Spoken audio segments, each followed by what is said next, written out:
Então, dadas essas três possíveis respostas naturais, vamos ver um exemplo aqui,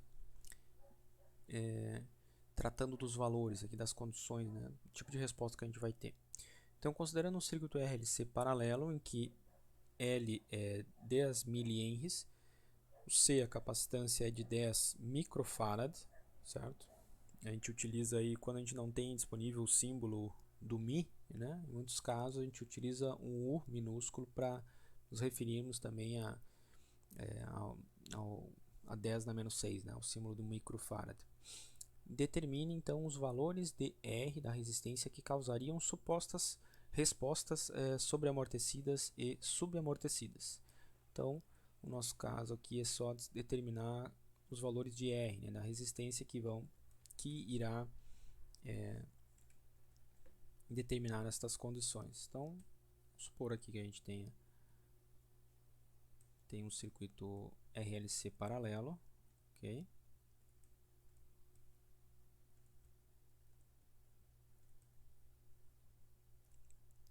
Cujo o R nós não temos um valor definido, mas o indutor é de 10 mili e o capacitor de 100 microfarad.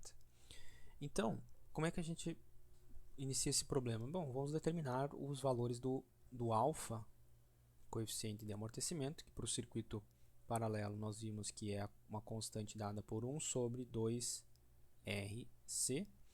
e determinar também o ômega zero, que é uma constante dada por 1 sobre a raiz de LC. Okay?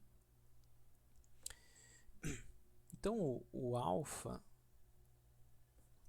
ou melhor, como nós não sabemos o valor da resistência, né, o alfa é que pode variar dependendo do resistor o valor do resistor que for utilizado.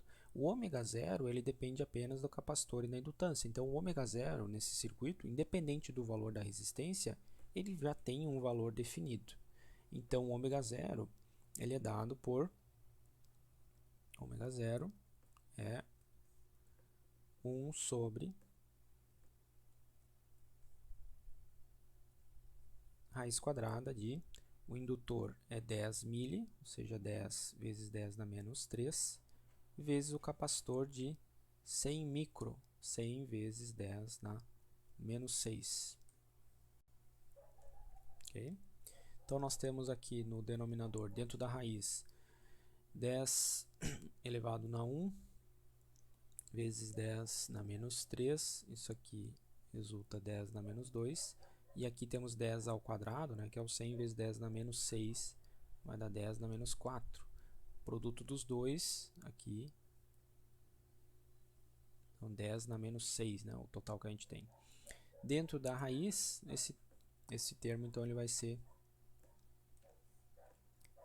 tirando a raiz de 10 na menos 6, é 1 sobre 10 na menos 3, ou seja, 10 elevado na 3 positivo,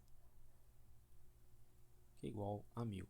E lá, nos vídeos anteriores, nós vimos que a unidade de ômega zero é uma frequência. Então, a unidade, né, ela é dada em 1 sobre segundo.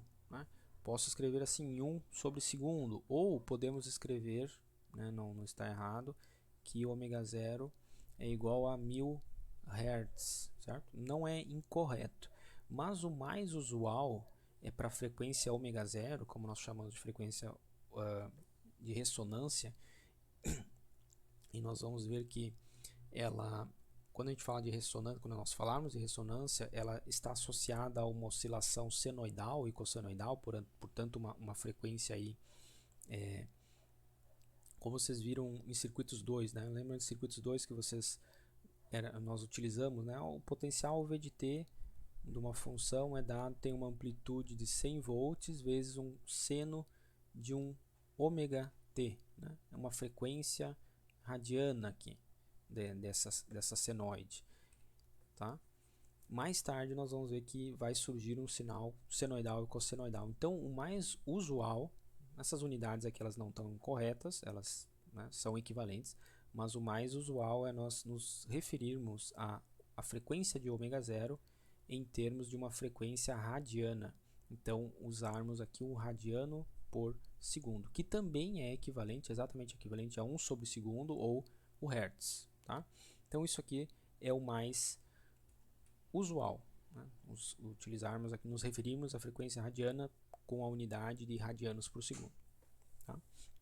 Radianos, lembrando, é adimensional, né? Então é 1 sobre segundo, equivalente a isso. Okay? Então esse aqui é o nosso parâmetro ômega zero desse circuito, independente do valor da resistência, né? O ômega zero não depende do valor da resistência, apenas da indutância e da capacitância.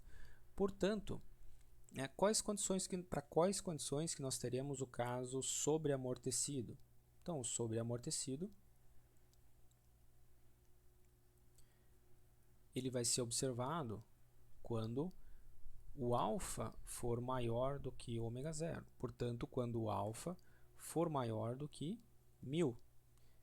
E o alfa, né, para o circuito, ele é uma constante dada por 1 sobre 2RC. Quando 1 sobre 2RC for maior do que 1000, nós teremos caso sobreamortecido. O valor da capacitância nós conhecemos, é 100 microfarad. O valor da resistência é que nós procuramos, né? Então, aqui isolando este termo, nós podemos passar o RC, né, constante RC, para o lado de lá. Então, quando o produto RC for menor, ó, como se eu tivesse passado esse termo RC para o lado direito, né, a rigor aqui nós vou multiplicar por RC aqui desse lado e multiplicar por RC aqui desse lado. Ele some aqui, tá? E vou dividir por 1000 aqui desse lado da equação e dividir por 1000 aqui desse lado também. Então aqui vai sumir o 1000. Então eu vou ficar com RC menor do que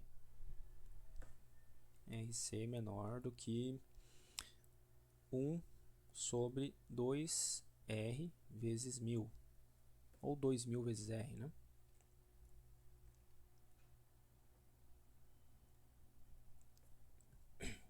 E aí, substituindo os valores, então, mais o valor conhecido que nós sabemos que é o capacitor, que eu posso também isolar ele. Então, quando a resistência for menor do que um termo dado por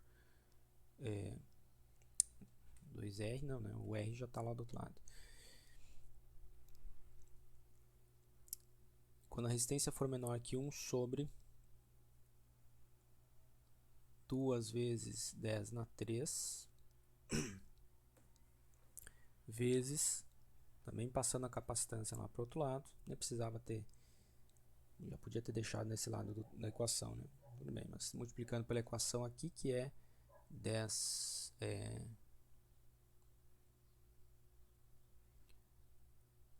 capacitância é 100 micro, ou seja,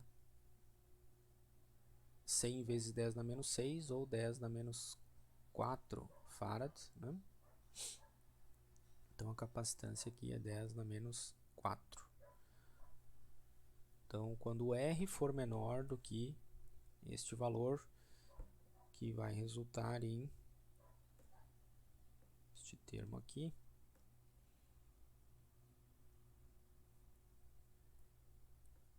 um sobre 2 vezes 10 na menos 1,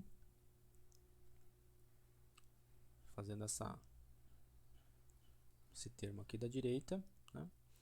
É 1 meio, então 0,5 vezes 10, ou seja, 5, ok? Então todo este termo aqui ele dá igual a 5. Portanto, quando a resistência for menor do que 5 ohms, nós teremos um circuito que cai no caso sobreamortecido. Então, para resistência menor do que 5 ohms, teremos aí o circuito sobreamortecido.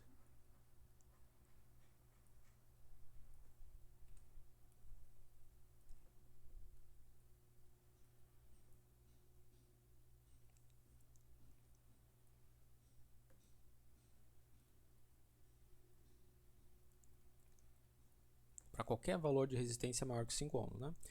porque o alfa desse circuito vai acabar sendo maior do que o ômega zero, certo? E na realidade, esse valor de 5 que nós achamos aqui, ele é o caso, nós poderíamos ter feito diferente aqui, né? Poderia ter feito, né, justamente para achar, por exemplo, o caso do criticamente amortecido, que é o caso, o limiar entre os dois casos, criticamente, embora o problema não esteja pedindo, é exatamente esse valor de 5, ou seja, quando o alfa for igual a ômega zero, né? Para não usar o termo, o valor, um símbolo de menor ou igual, menor ou maior.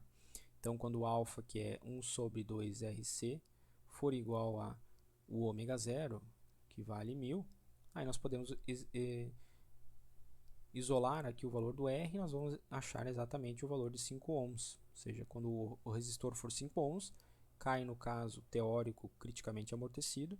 Quando o valor da resistência for menor do que esse valor de 5 ohms, então nós teremos o caso sobreamortecido. Se a resistência for 10, 20, aliás, menor, né, for 4, 3, 1 ohm, a gente vai ter o caso sobreamortecido.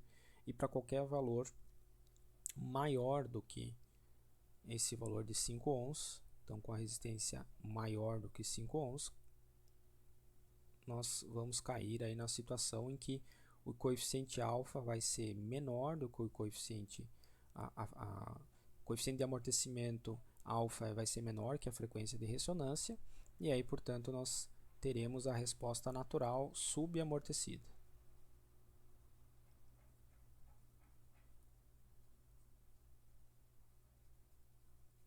Certo? Então, este valor de